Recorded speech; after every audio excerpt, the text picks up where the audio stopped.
ওই কবর জগতে আমার মা, আমার বাবা, আমার ভাই, আমার বোন, ওই কবর জগতে আমার আপনজনেরা, ও পর্দার অন্তরালার মা বোনেরা, আজকে কত বাহাদুরি, কত অহংকারী, নাকের মধ্যে ফুল আর কানের মধ্যে দুল, গলার মধ্যে চেইনার সার, পায়ের মধ্যে নুপুর আর সুন্দর রঙিন কাপড়।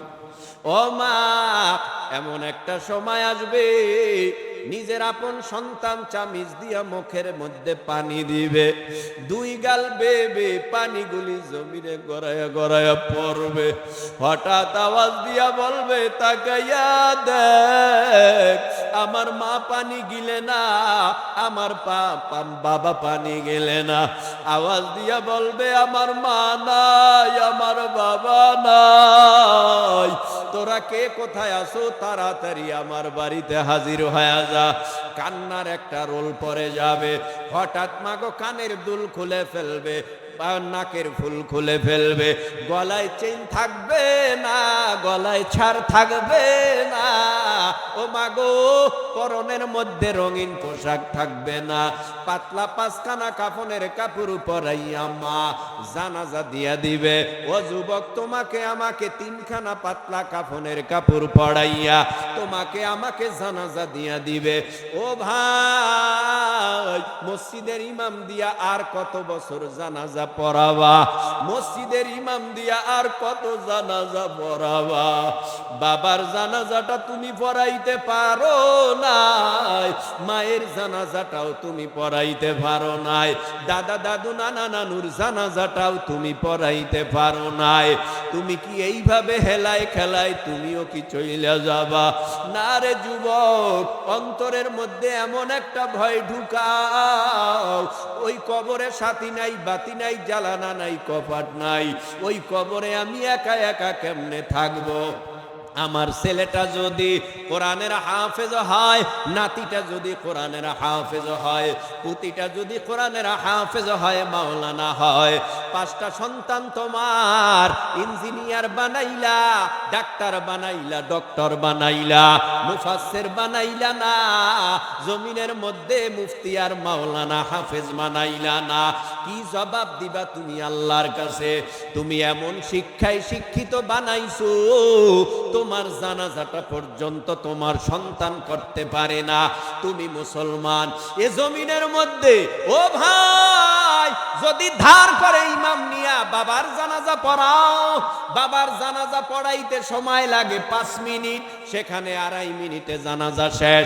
কারণ ইমাম সাহেবের তারা আছে, দাওয়াতে যাওয়া লাগবে, তাড়াতাড়ি কইরা জানাজা পড়াইয়া দিল। কারণটা কি ভাই? তোমার বাবার প্রতি তোমার যেমন মায়া, ইমাম সাহেবের তেমন মায়া কম।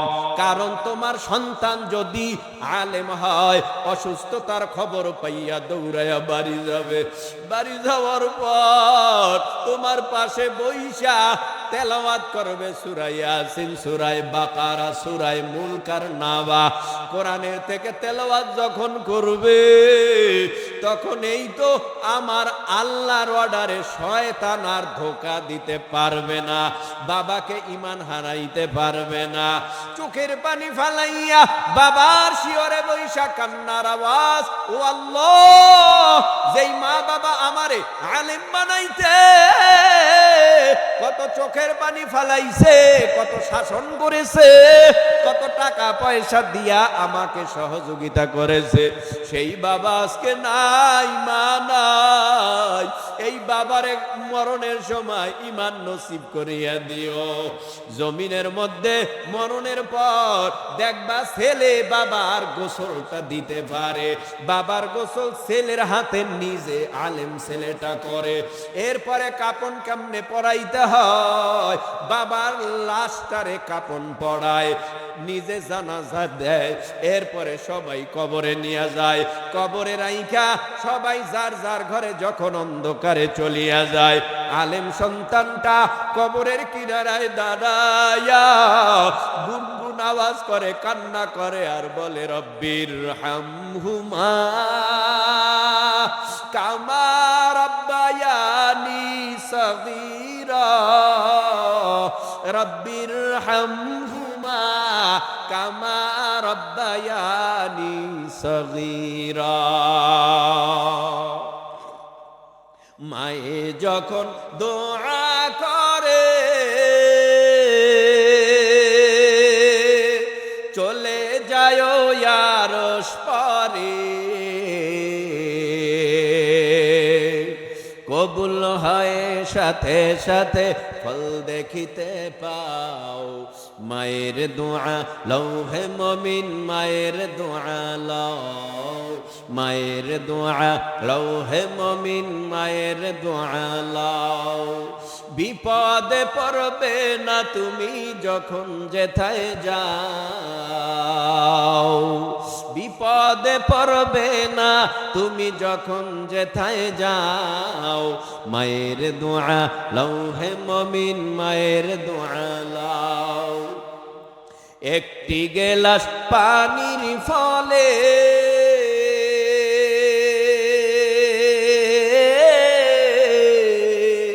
মা বাইজিদের কোলে তুলে,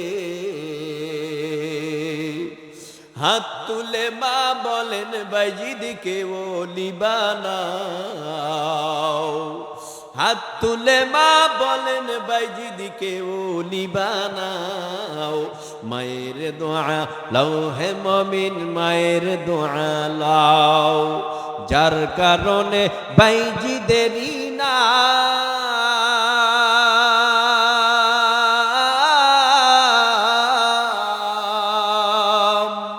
ছড়িয়েছে বিশ্বভুবন। ছোট্ট শিশু বাইজিদেরই মতো সবাই হও, ছোট্ট শিশু বাইজিদেরই মতো সবাই হও। মায়ের দোয়া লৌহে মমিন, মায়ের দোয়া লও। আল্লাহু আকবার।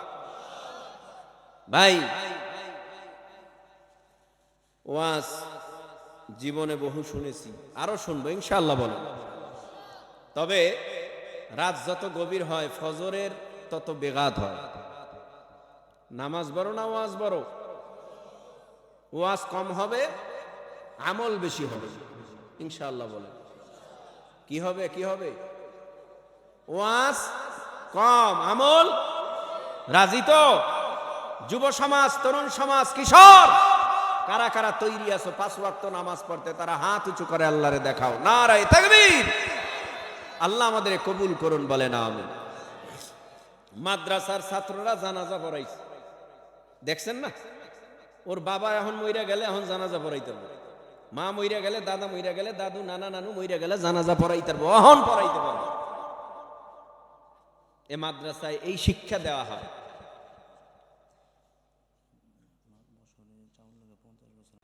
আপনাদের অত্র এলাকায়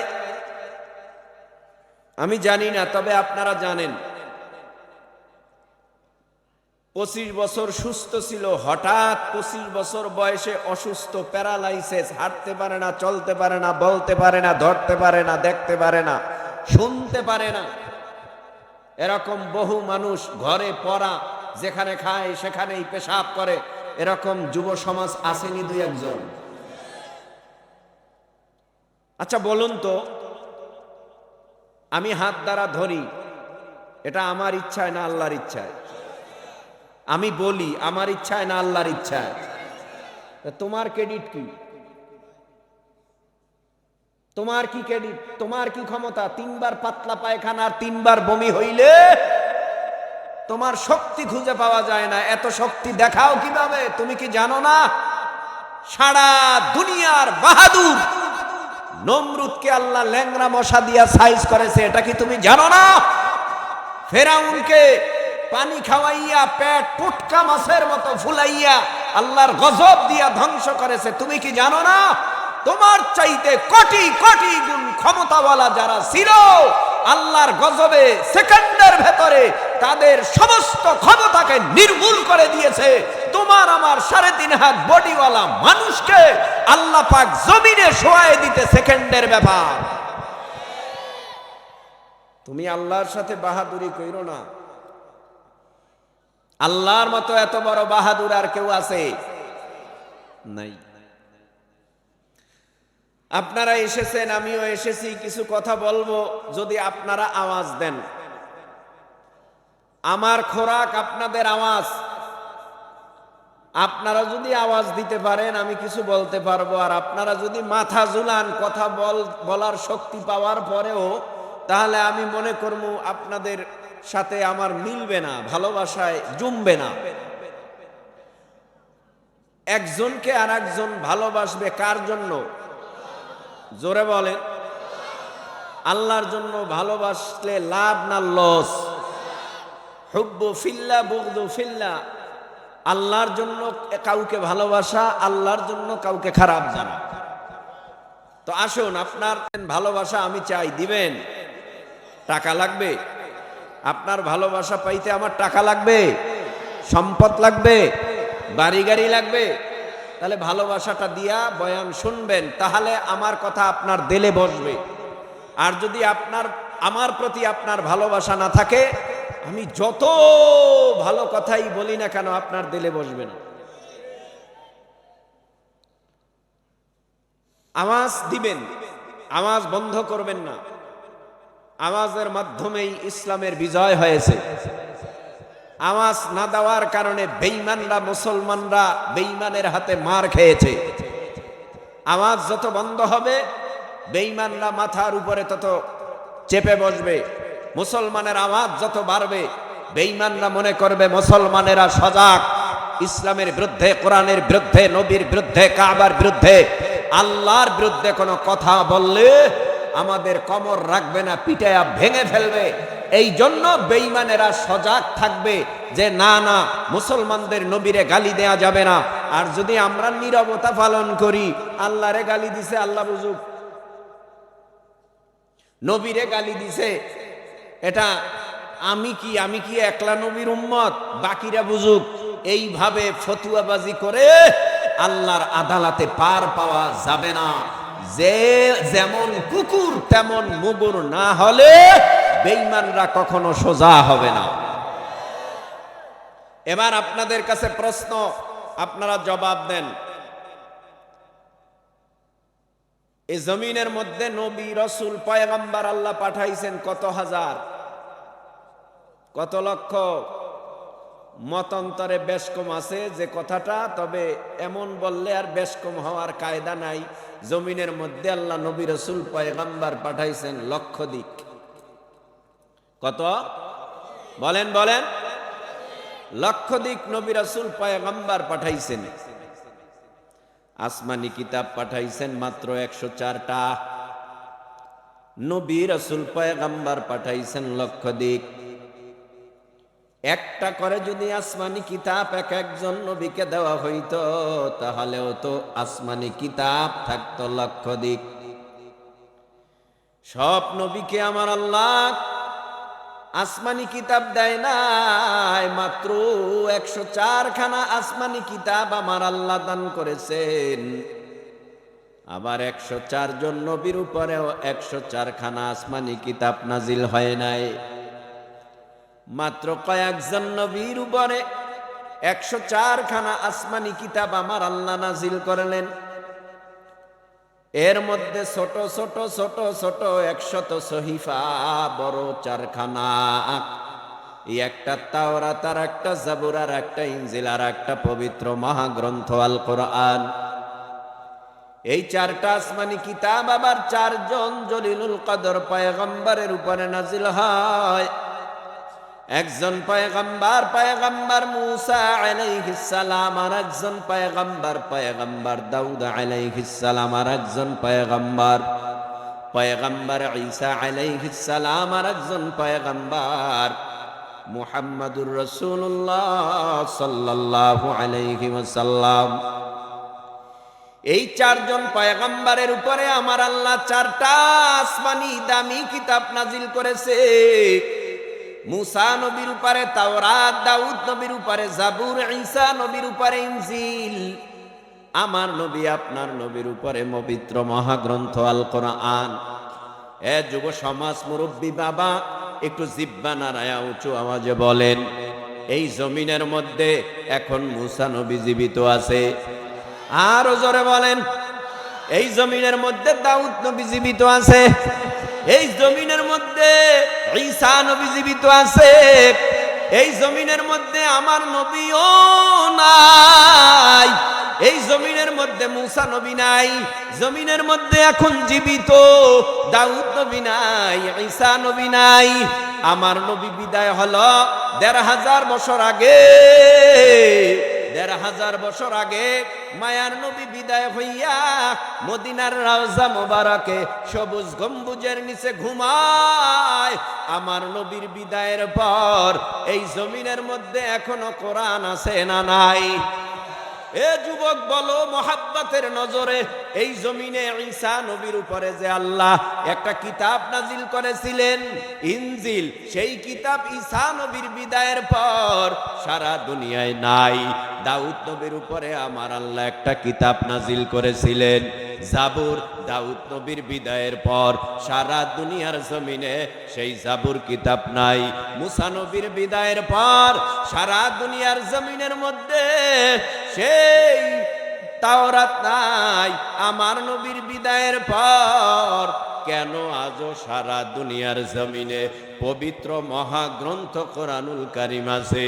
আমার আল্লাহ তাওরাত জাবুর ইনজিল এবং ১০০ সহিফা নাজিল করার পর আল্লাহ বলেন নাই আমি আল্লাহ নিজে সংরক্ষণ করব তাওরাত জাবুর ইনজিল সহিফা, কিন্তু কোরআন নাজিল করার পর আল্লাহ পাক রব্বুল আলামিন কোরআনে জানায় দেয় ইন্না নাহনু নাযালনা যিকরা ওয়া ইন্না লাহু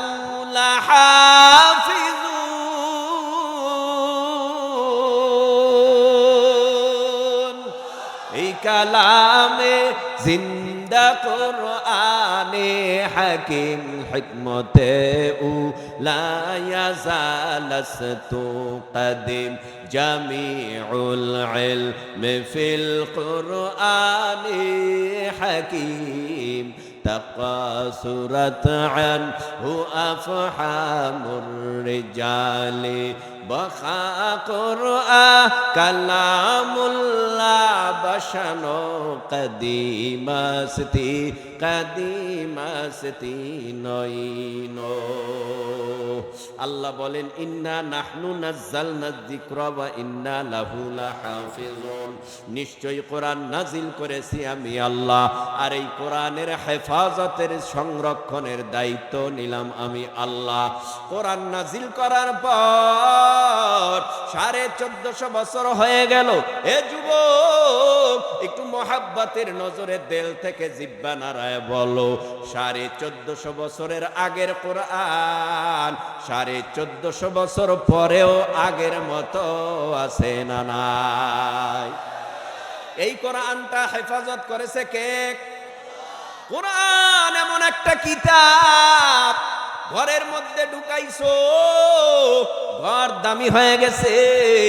কোরআনটা একটা সুন্দর সুকেজের মধ্যে রাখছো, ঘরের মধ্যে আগুন জ্বইলা গেল, দরজা জ্বইলা পুইরা ছাই, জানালাও ছাই, টিন ছাই, শালডি কাঠ, লোহা কাঠ, যত দামি কাঠ সমস্ত কাঠগুলি পুইরা ছাই হয়ে গেল। এরে আল্লাহর গোলাম, কথা বললে তো ঝামেলা হবে।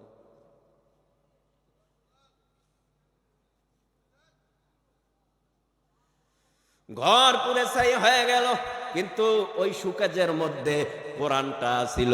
কিন্তু আল্লাহর কি কুদরত কারিশমা, আগুনে পুইরা সব কাঠ আর টিন আর সব কিছু পুইরা ছাই বানাই দিলেও কোরআনের সূরায়ে ফাতিহা থেকে সূরায়ে নাস পর্যন্ত একটা জায়গাও আগুনে জ্বালায় দিতে পারে না। এই আগুনের ভেতরেও কোরআনটা যিনি হেফাজত করেছে মোহাব্বতের নজরে, বলো সে কি? আল্লাহর কোরআন এমন দামি কোরআন, ধরলে সওয়াব, পড়লে সওয়াব, দেখলে সওয়াব, অর্থ জেনে পড়লে সওয়াব, অর্থ না জেনে পড়লে সওয়াব। নামাজের ভিতরে পড়লে সওয়াব, নামাজের বাহিরে পড়লেও সওয়াব। কোরআনটা এমন একটা কিতাব, পড়তে পারো না, যারা পড়তে জানে তাদের কাছে বইসা তেলাওয়াত শুনলেও তোমার সওয়াব। সুবহানাল্লাহ। কোরআন এমন একটা কিতাব, এই বেঞ্চ, কাঠ, টেবিল, টুল যা বলেন, রেহাল, এটা একটা কাঠ না? এই কাঠের উপরে কোরআন উঠলে কাঠের দাম বেড়ে যায়। কোরআনের ভিতরে একটা কাগজের টুকরা ঢুকাইলে কাগজের টুকরার দাম বেড়ে যায়। কোরআনটা যদি একটা কাবারের মধ্যে, জুজদানের মধ্যে ঢুকানো হয়, কাপড় বানাইয়া কাপড়টার দাম বেড়ে যায়। কাপড়েই তো কোরআন না, কাঠেই তো কোরআন না, কাগজেই তো কোরআন না, তাহলে কাঠের দাম বাড়লো কেন? বলে কোরআনের সহবতে বসার থাকার কারণে। কাপড়ের দাম বাড়লো কেন? বলে কোরআনের সহবতে থাকার কারণে। কাগজের দাম বাড়লো কেন? বলে কোরআনের সহবতে থাকার কারণে। এর যুবক ভাই, যার সিনার ভিতরে কোরআন আছে, তাদের সহবতে বসলেও, তাদের আলোচনা শুনলেও তাদের দাম বাড়ায় দেবে কে?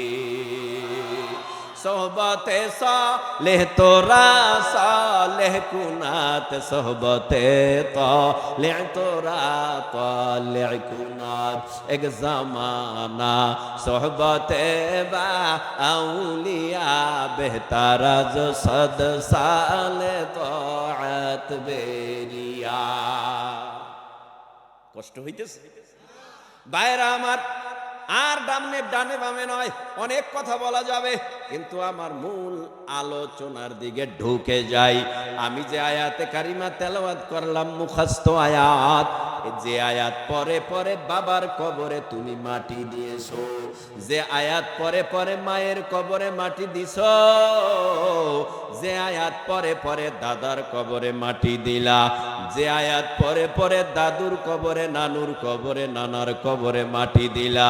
মিনহা খালাকনাকুম ওয়া ফিহা নুঈদুকুম ওয়া মিনহা নুখরিজুকুম তাওয়াতান উখরা।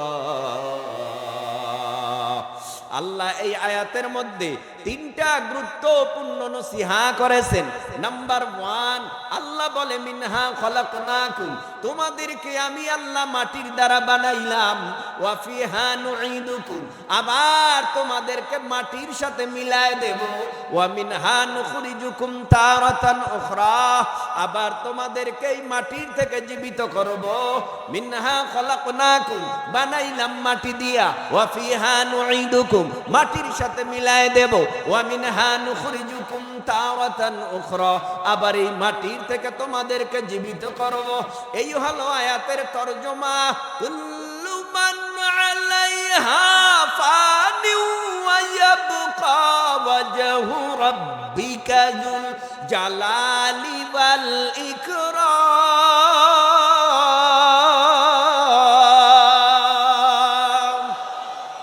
আল্লাহু আকবার বললে গুনাহ হয়। আরো আসতে বলেন, কি হয়? সওয়াবের দরকার আছে কার কার? মাশাআল্লাহ, যারা জাগায় নাই তাকে দরকার নাই, হাত নামান। আমরা সবাই জানি আমাদের সওয়াবের দরকার। আল্লাহর নবীর কাছে সাহাবীরা প্রশ্ন করে, ও পয়গম্বর, এই আমল করলে এই নেক হয়, নামাজ পড়লে এই নেক হয়, তাসবিহ পড়লে এই নেক হয়, নেকের মূল্য কি নবী? আল্লাহর নবী বলেন, মদিনা শরীফ বড় একটা পাহাড়, যেই পাহাড়টাকে উহুদ পাহাড় বলা হয়। যারা হাজী সাহেব জিয়ারা করেছেন তারা দেখেছেন মদিনা শরীফ উহুদ পাহাড়টা কত বড়। আমি দেখে তো হতভম্ব হয়ে গেলাম। কয়েক মাইল লম্বা, কয়েক মাইল উঁচু, কয়েক মাইল চাপটা। আল্লাহর নবী বলেন, উম্মতের দল, এই উহুদ পাহাড়টা যদি সম্পূর্ণ স্বর্ণের হয়, দাম কেমন হয়? সাহাবায়ে কেরাম বলে, পয়গম্বর, আল্লাহ এবং আল্লাহর রাসূল এই ভালো জানেন। মায়ার নবী ডাক দিয়া বলে, এই মদিনা শরীফ উহুদ পাহাড় সব স্বর্ণের হলে যেই দাম, আবারও বলি স্বর্ণ স্বর্ণ স্বর্ণ, যেই স্বর্ণের বড়ির দাম অনেক বেশি, ওই মদিনা শরীফ উহুদ পাহাড় সব স্বর্ণের হলে যেই দাম। আমার নবী ডেকে বলে, উম্মতের দল, তোমার আমার ছোট্ট একটা নেকির মূল্য এর চেয়ে আরো বেশি। তাহলে একবার আল্লাহু আকবার বললে আমল নামায় কমপক্ষে 100 নেকি লেখা হয়ে যাবে। যতবার তেলাওয়াত হবে আল্লাহু আকবার বলতে রাজি আছেন না নাই? কুল্লু মান আলাইহা ফানি ওয়া ইয়াবকা ওয়াজহু রাব্বিকা যুল জালালি ওয়াল ইকরাম।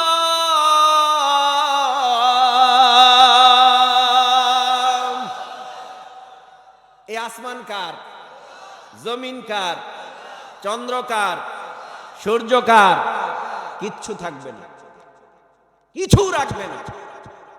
আমরা থাকবো না, জিন থাকবে না, মানুষ থাকবে না, পশু থাকবে না, পাহাড় থাকবে না, সব কিছু ফানা করে দিবেন যিনি, বলুন তার নাম কি?